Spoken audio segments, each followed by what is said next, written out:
সালামু আলাইকুম ওয়া রাহমাতুল্লাহ। বিডি মেজারমেন্টের আপনার প্রশ্ন আমাদের উত্তরে একটি নতুন পর্বে আপনাদেরকে স্বাগতম।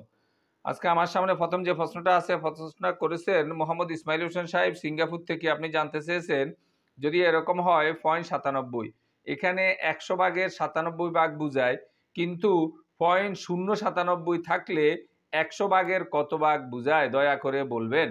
0.097 থাকলে এখানে 100 ভাগের না, বরং এখানে 1000 ভাগের 97 ভাগ বুঝায়। এছাড়াও আপনি 100 ভাগের যদি বলতে চান তাহলে 100 ভাগের 10 ভাগ বলতে পারেন, 100 ভাগের 9 ভাগ বলা যায়, ঠিক এরকম বলতে পারেন। আশা করি বিষয়টা বুঝতে পারছেন। কোনো অংশে না বুঝলে আবারও আমাদেরকে জিজ্ঞাসা করলে আমরা জবাব দেওয়ার চেষ্টা করবো ইনশাল্লাহ। পরবর্তী প্রশ্নটা যিনি করেছেন উনার নামটা পড়া যাচ্ছে না। আপনি জানতে চেয়েছেন, স্যার আমার বাবা এবং আমার চাচা দুইজনে মিলে একটা জমি ক্রয় করেছে। মৌখিকভাবে ভাগ বন্টন হয়েছে, কিন্তু যেটা ভাগ হয়েছে এখন আমার দরকার, আর আমার চাচা সেটা দিতে চাচ্ছে না। অর্থাৎ চাচা যেই অংশে আছে ওই অংশটাই আপনার দরকার। এখন আমি কি করতে পারি, এই বিষয়টা আপনি পরামর্শ চাইছেন। আসলে যেহেতু মৌখিকভাবে হয়েছে, এই অংশটা আপনি যেদিকে চান ওইদিকে নিতে পারবেন, চাচাও যেদিকে চায় এইভাবে নিতে পারবে। এভাবে উনাদের মধ্যে মৌখিকভাবে আবার একটা বন্টন হয়ে ওই অবস্থায় আছে। এই মৌখিক বন্টনের পরে একটা বিষয় উনি অগ্রাধিকার, যেটা হলো উনি যেটা চাইছে উনার ওই অংশটা দখলে আছে, আর আপনারা যেটা নিছেন এটা আপনাদের দখলে আছে।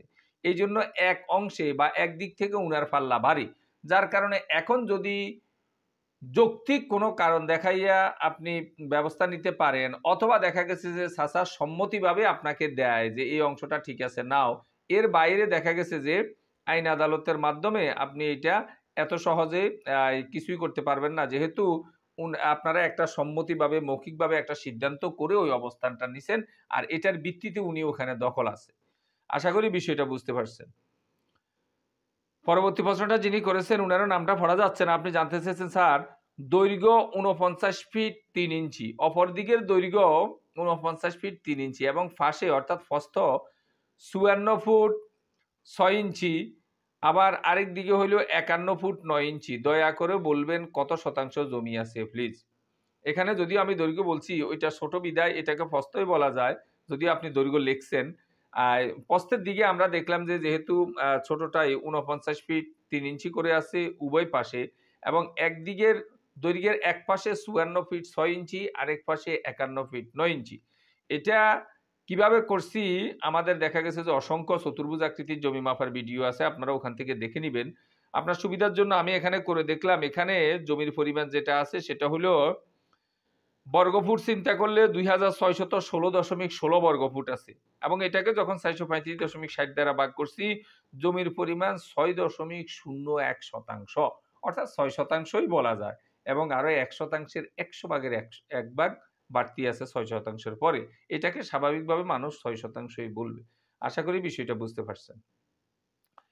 পরবর্তী প্রশ্নটা যিনি করেছেন উনার নাম মোহাম্মদ ইসমাইল সাহেব। আপনি জানতে চেয়েছেন, ধর্মত্যাগ ব্যক্তির সম্পূর্ণ সম্পত্তি যদি তার উত্তরাধিকাররা পায় তাহলে আবার রাষ্ট্রীয় কোষাগারে কিভাবে দেব?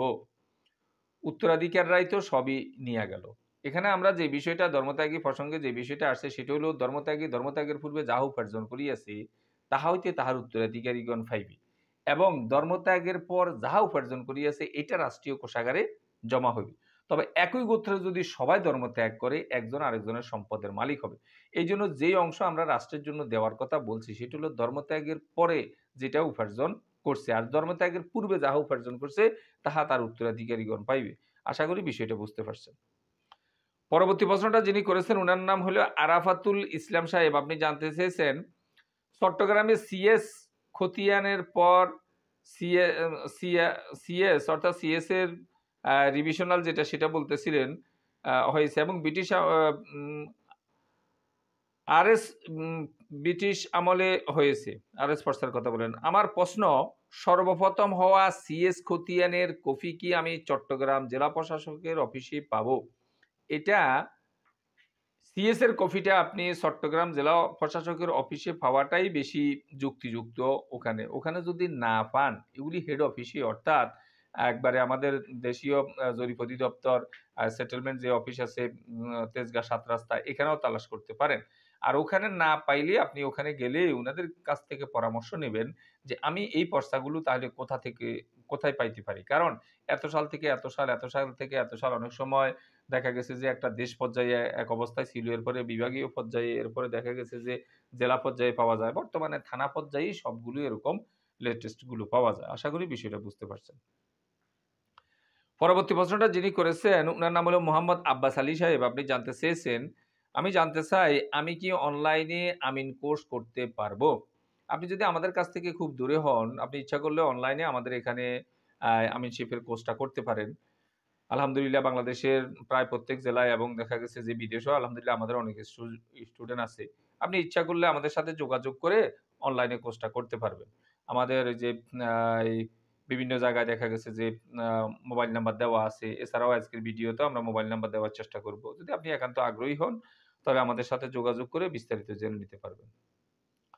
পরবর্তী প্রশ্নটা যিনি করেছেন ওনার নাম হলো তানভীর সাহেব। আপনি জানতে চেয়েছেন বিএস খতিয়ানে ১১ শতক দেওয়া আছে। দখলে ৯.৩৫% পাচ্ছি। বাকি জমি পাওয়ার জন্য কি করতে পারি? বাকি জমিটা কোথায় গেল? এটা আগে আপনাকে বুঝতে হবে এবং দেখতে হবে। আর সর্বশেষ খতিয়ানে যেহেতু আপনার দখলে যেহেতু পাচ্ছেন আপনি ৯.৩৫%, বাকি এইটুকু কেন কমলো? কি কোনো রাস্তার কারণে বা অন্য কোনো সমস্যায়, বা আপনার দেখা গেছে যে বাকি দখলটুকু কোন দিকে গেল? অথবা দেখা গেছে যে আগের খতিয়ান কি ভুল কিনা? যে মূল আসলে হবে দেখা গেছে যে ৯.৩৫, আগেই ভুলবশত ১১ দিছি কিনা? এগুলি একটু দেখতে হবে। এগুলি না দেখার আগে আপনি এটা বের করতে পারবেন না আসলে জমিটা কোথায় গেল। আর যদি আপনি সরাসরি মনে করেন আগের খতিয়ান আমার বেশিই ছিল, বর্তমানে আমার দখল থেকে শুরু করে আমার এখন কম, তাহলে আপনাকে আশেপাশে দেখতে হবে যে কার দখলে বেশি আছে। হ্যাঁ? অর্থাৎ জমিটা আপনার কোন দিকে গেছে পর্যায়ক্রমে দেখতে হবে। অর্থাৎ আপনার এই দখলটা এই আশেপাশের কেউ এরকম আছে কিনা, তাদের কাগজ কলমে হইলো ১০% অথচ দখল করে আছে ১২%, তখন আপনি ওইদিকে দেখা গেছে যে এই বিষয়গুলো ওখান থেকে ক্লিয়ার করে নিতে পারবেন। আশা করি বিষয়টা বুঝতে পারছেন।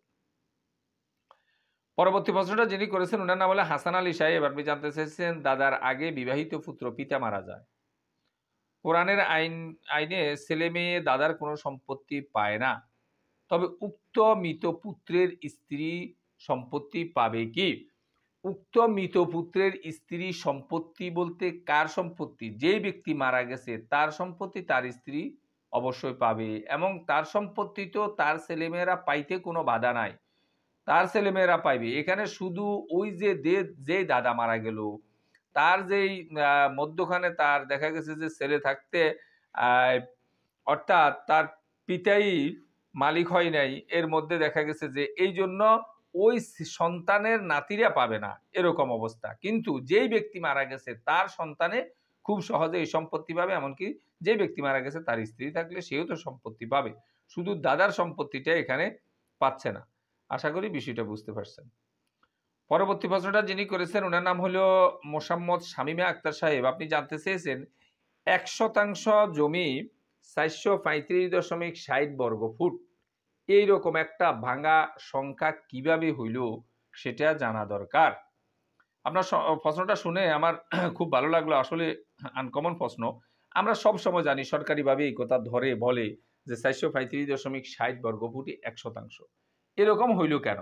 এরকম হইল আসলে জাগা জমির মাপ যখন শুরু হইছে, জাগা জমির মাপটা যেটার উপর ডিপেন্ড করে করছে সেটা হইল লিং বা শিকলের মাপ। ওখানে কিন্তু দেখেন কোনো বাংতি নাই। সবসময় আমরা জানি যে ১০০০ বর্গ লিংকে ১%, ১০০০ বর্গ লিংকে ১%। সেখানে একটা পরিপূর্ণ স্ট্যান্ডার্ড একটা সংখ্যা। ওই ১০০০ বর্গফুটে ওই ১০০০ বর্গ লিংকে যখন আমরা বর্গফুটে নিয়ে আসতে চাইছি, বর্গফুটে নিয়ে আসছি, তখনই এই বাংতি অবস্থাটা হইছে ৪৩৫.৬০ হইছে। এটা আর কিছুই না। আশা করি বিষয়টা বুঝতে পারছেন। কোনো অংশে না বুঝলে আবারও আমাদেরকে জিজ্ঞাসা করলে আমরা জবাব দেওয়ার চেষ্টা করব ইনশাআল্লাহ। ভিডিওটি ভালো লাগলে লাইক, কমেন্ট এবং শেয়ার করবেন। আমাদের ধারাবাহিক ভিডিওগুলো পাওয়ার জন্য চ্যানেলটাকে সাবস্ক্রাইব করবেন। এই আশাবাদ ব্যক্ত রেখে আমাদের আজকের প্রশ্নোত্তর পর্বটা এখানে শেষ করছি। আল্লাহ হাফেজ।